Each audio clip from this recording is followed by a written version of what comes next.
رجب المرجب ایک ایسی بڑی فضیلت والا مہینہ ہے کہ جس کی فضیلت کا انکار نہیں کیا جا سکتا۔ سرکار دو عالم رحمت دو عالم محبوب کبریا صلی اللہ علیہ وسلم کو معراج اسی مہینے میں ہوئی۔ آپ صلی اللہ علیہ وسلم اسی مہینے میں دعا کا اہتمام فرمایا کرتے تھے کہ اللہم بارک لنا فی رجب و شعبان و بلغنا رمضان۔ آپ صلی اللہ علیہ وسلم اس مہینے میں رمضان کی آمد کا انتظار فرمایا کرتے تھے اور آپ حکم بھی کرتے تھے کہ رمضان آنے والا ہے۔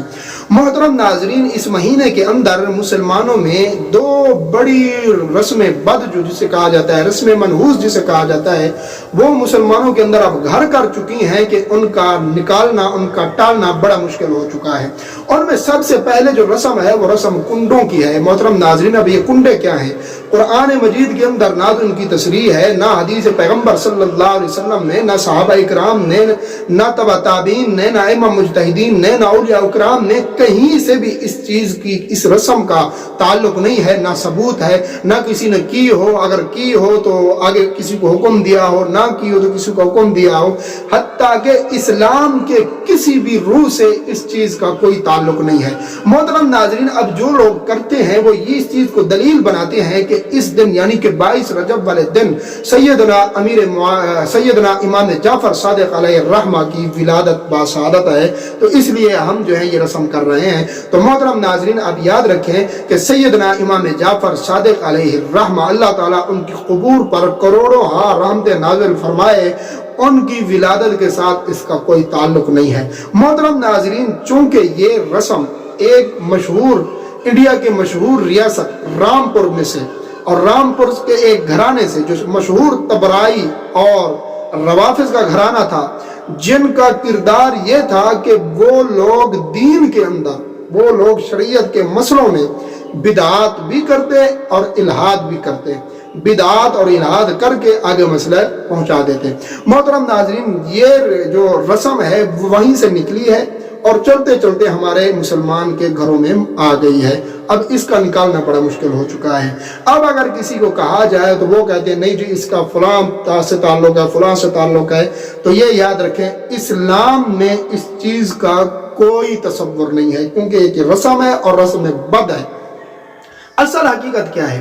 اس کی اصل حقیقت یہ ہے کہ کیونکہ یہ اس ایجاد کرنے والا مشہور رافضی ہے امیر مینائی، اس کے گھر سے یہ رسم نکلی ہے۔ اس نے چونکہ بغض امیر معاویہ رضی اللہ تعالی عنہ میں انہوں نے ایجاد کی ہے۔ حضرت امیر معاویہ رضی اللہ تعالی عنہ فاتح شام ہے، فاتح قبرص ہے، فاتح عرب و عجم ہے۔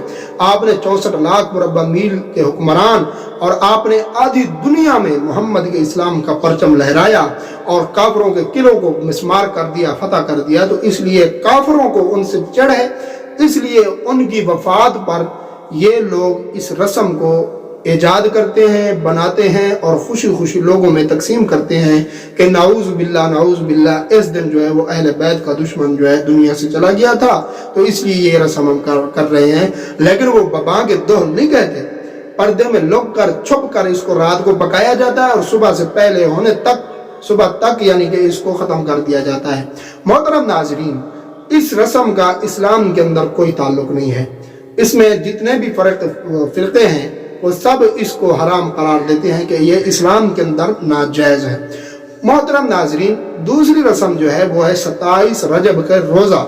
لوگ جو ہے بڑی یعنی کہ اہتمام کے ساتھ اس روزے کا اہتمام کرتے ہیں، اور وہ یہ یعنی کہ آگے خبر دیتے ہیں، کہتے ہیں کہ اس روزے کو آپ صلی اللہ علیہ وسلم نے رکھا تھا اور آپ کا طریقہ تھا، یعنی کہ سنت سمجھ کر اس روزے کو رکھتے ہیں۔ محترم ناظرین، یہ بھی بات یاد رکھیں، روزہ رکھیں، لیکن آپ صلی اللہ علیہ وسلم نے ہمیشہ اس کا اہتمام کیا ہو، کسی حدیث میں نہیں ہے۔ آپ نے رکھا ہو، ایک بار رکھا ہو، 2 بار رکھا ہو، لیکن آپ نے کبھی اہتمام نہیں فرمایا۔ اگر کوئی آدمی اس کو اہتمام کر کے اس کو سنت کا طریقہ سمجھ کر رکھتا ہے تو وہ غلط کرتا ہے۔ ہاں، کوئی آدمی ایسی رکھ لے کہ بھی میں رجب کا روزہ رکھ رہا ہوں، 27 رجب کا روزہ رکھ رہا ہوں، لیکن اس کے لیے کوئی یعنی کہ وعید نہیں ہے، وہ ویسی رکھ رہا ہے۔ اگر کوئی آدمی سنت سمجھ کر سارے کام چھوڑ کر اور رات کو یہ کہے کہ میں صبح اٹھ کر روزہ رکھوں گا، اور روزہ کیونکہ سرکار دو عالم صلی اللہ علیہ وسلم نے رکھا تھا اس لیے میں رکھوں گا، تو یہ اسلام کے اندر اس کی کوئی گنجائش نہیں ہے، یہ لوگوں کی بنی بنائی رسم ہے۔ یہ دو رسمیں بڑی یعنی کہ ایجاد ہو چکی ہیں ہمارے مسلمانوں کے اندر۔ دعا ہے اللہ تعالیٰ سے کہ اللہ تعالیٰ ہم سب کو قرآن و سنت کے مطابق زندگی گزارنے کی توفیق عطا فرمائے۔